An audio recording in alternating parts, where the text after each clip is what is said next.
Alors, c'est parti pour la page portfolio.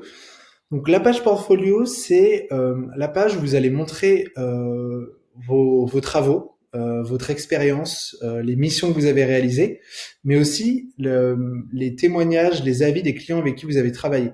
Donc, en fait, c'est un savant mix de voilà ce que j'ai déjà fait et voilà ce qu'ils en pensent. Donc, petit template, encore une fois, pour vous faciliter la structure de votre contenu. Euh, Première chose, dans le titre, je vous conseille vraiment de mettre le mot confiance. De base, quand on met le mot confiance, en fait, la graine est plantée, on a déjà toujours directement un petit peu plus confiance. Donc, ils me font confiance. Ensuite, l'idée, ça va être de mettre en avant vos expériences, vos missions réalisées par type de cible. Donc c'est un peu ce que je disais dans la page à propos, où je sais que moi j'ai la cible des incubateurs, j'ai la cible des startups B2C, B2B, et du coup il faut que le prospect, suivant son profil, il arrive à se balader et à voir assez facilement est-ce que du coup c'est pour moi, est-ce qu'il a déjà de l'expérience dans ce que moi je suis en train de faire dans ma problématique. Donc ça il va falloir l'aider. Donc, donc une fois que vous avez classé par type de cible, l'idée ça va être de mettre en avant la mission effectuée et de la coupler avec un témoignage client. Le témoignage client, il faut qu'il ait deux éléments clés. Ce que j'ai fait ce que j'ai fait pour le client et ce que ça lui a apporté. C'est hyper important. Euh, il faut savoir que la plupart du temps, quand on va demander un témoignage à un client, il y a de grandes chances qu'il, par exemple, il me dise juste c'était super de travailler avec lui. Et ça s'arrête là. Et en fait, c'est trop dommage.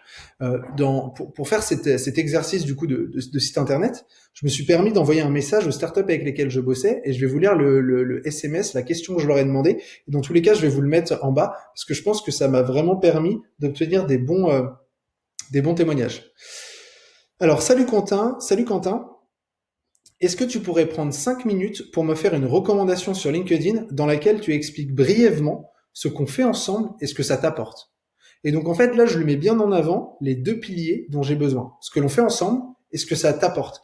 Si il met juste en avant ce que ça lui apporte de bosser avec moi, c'est cool, mais en fait, c'est pas suffisant. S'il met juste en avant ce qu'on fait ensemble, mais pas ce que ce que cela lui apporte, bah ça ne fonctionne pas non plus. Donc l'idée, c'est vraiment d'avoir ces deux piliers.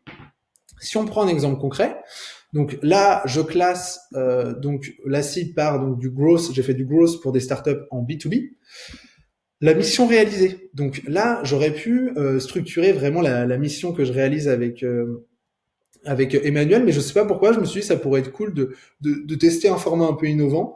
Et du coup, je me suis dit je vais plutôt mettre les compétences et les activités sur lesquelles on a bossé, les leviers qu'on a utilisés à travers des hashtags. Donc hashtag growth, hashtag outbound, hashtag automation, hashtag landing page content. Donc voilà, c'est un test. On verra, peut-être que plus tard je le changerai. Hein. Encore une fois, l'idée c'est que votre site, il ne faut pas qu'il soit parfait dès le début. Il faut juste vous lancer avec en fait le strict nécessaire, on va dire. Et puis petit à petit, vous allez construire par-dessus. Donc l'idée c'était de mettre donc ça, la partie hashtag, c'est un peu les missions que je réalise avec lui. Et après il y a son témoignage en deux parties. Donc toujours un plaisir de travailler avec Pierre sur des sujets structurants pour nous comme notre landing page, notre stratégie d'acquisition de nos utilisateurs via une newsletter ou encore des cas clients. Donc là, c'est ce qu'on fait ensemble. Et après, il y a ce que ça lui apporte. Et donc là, des idées plein les poches, une vue très large des pratiques de marché et surtout une vraie volonté d'aider ses clients, mais aussi les clients de ses clients, etc., etc. Donc l'idée, c'est que ça permette vraiment en fait à un prospect, à une future personne qui souhaite travailler avec moi, de se dire, ok, bon bah, il a l'air solide là-dessus. Donc là, c'est pour la partie startup B2B. Je l'ai fait pour la partie startup B2C. Donc, par exemple, donc avec Quentin qui a répondu. Donc, encore une fois, c'est structuré en deux parties. Pierre nous accompagne sur deux axes prioritaires pour nous, l'acquisition et la conversion. Et c'est un véritable plaisir de travailler avec lui. Donc, il y a dans un premier temps le côté ce qu'on fait ensemble et ce que ça lui apporte. Il possède une forte culture web, il maîtrise différents outils, etc., etc.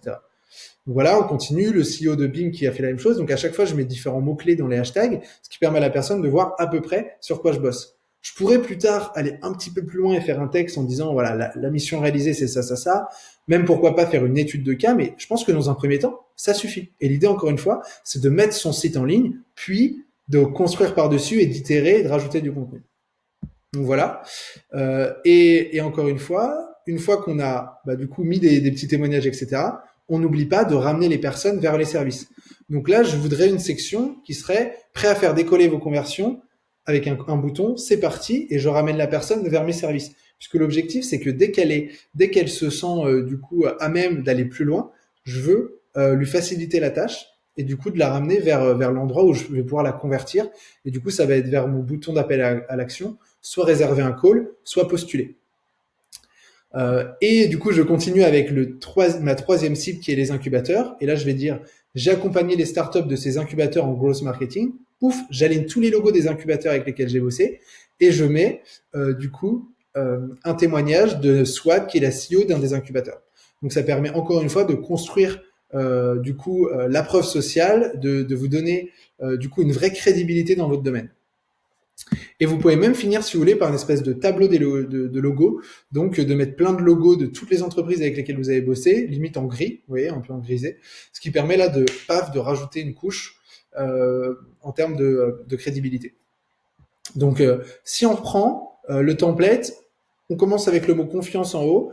Ensuite, on met en avant les expériences par type de cible pour que ça soit plus facile pour l'utilisateur de se retrouver. Hein. C'est-à-dire que, imaginons que moi je fasse des sites WordPress. Si j'ai fait des sites WordPress, du coup, par exemple, je vais dire pour des parcs d'attractions, et bah, du coup, je pourrais mettre voilà pour des attractions touristiques ou pour par exemple dans une section tourisme. Et du coup, je mettrais des sites internet pour des activités touristiques. Après, imaginons que j'ai fait des sites internet pour des auto-écoles du coup, bah, par exemple pour des agences, bah, je pourrais mettre site internet de service. Vous voyez. Et du coup, l'idée, c'est vraiment de pouvoir aider le prospect à se dire, OK, il a déjà bossé avec des cibles de mon industrie ou de mon secteur ou de mon domaine. Donc voilà. Et du coup, à chaque fois, vous présentez rapidement, brièvement la mission effectuée et vous la mettez du coup en parallèle d'un témoignage client qui regroupe ce que vous avez fait pour lui, ce que ça lui a apporté. Avec, bien sûr, la relance vers vos services avec le bouton d'appel à l'action. Donc voilà pour le portfolio. Encore une fois, on verra plus d'exemples dans une des prochaines vidéos où on a sélectionné 6 sites internet. Donc je vous laisse avec ça. Je vous conseille de copier-coller le petit template, page blanche. Je vais aussi vous copier-coller du coup le SMS que j'ai envoyé à mes différents clients. Vous pourrez l'utiliser dans sa structure. Voilà. Allez, on se retrouve dans la prochaine vidéo pour parler du coup de la page d'accueil. À tout de suite.